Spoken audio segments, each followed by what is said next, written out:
Job is mentioned only once in the New Testament, yet that single reference is deeply revealing. In James 5:11, Scripture says, "We consider blessed those who persevere. You have heard of Job's endurance and seen the outcome the Lord brought about. For the Lord is full of compassion and mercy."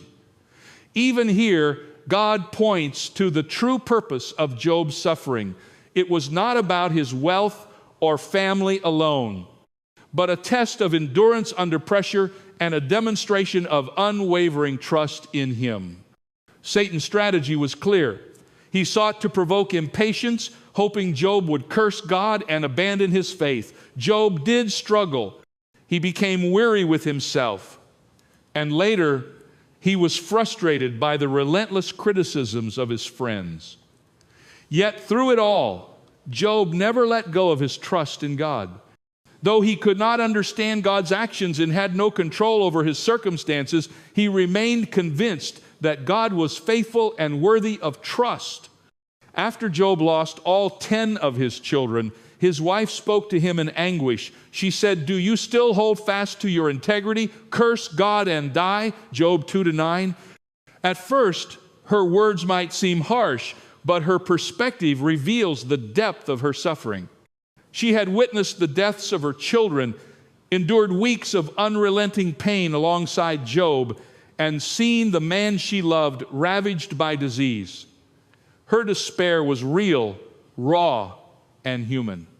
Job's response, however, was remarkable. He did not lash out. He did not belittle her. Instead, he answered, "Shall we accept good from God and not adversity?" Job 2:10. In this response, Job teaches patience, demonstrating that faith endures even when all external supports are gone, and guiding his wife to see God's perspective amidst the pain. Job's suffering offers 3 powerful lessons for us. First, patience is forged in trials.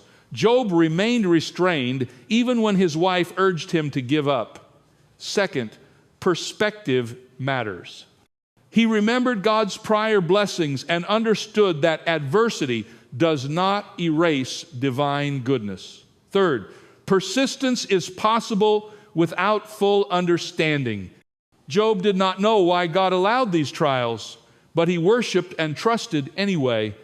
As James 1-2-3 says, "Count it all joy when you fall into trials, knowing that the testing of your faith produces patience." Trials are not obstacles to faith, they are God's classroom for endurance. Satan's attacks, though severe, were under God's control. He destroyed Job's possessions, killed his children, and afflicted him with boils from head to foot, yet he could not take Job's life. The narrative emphasizes Satan's persistence and cunning, but also his limitations. Job endured the physical torment, scraping his sores with pottery and sitting in ashes outside the city. Scripture spares no detail, showing that faith is tested in the full spectrum of human experience, physical, emotional, and spiritual. Job's endurance provides a blueprint for our lives. Faith can survive despair. Patience is developed through trials, not wished into existence.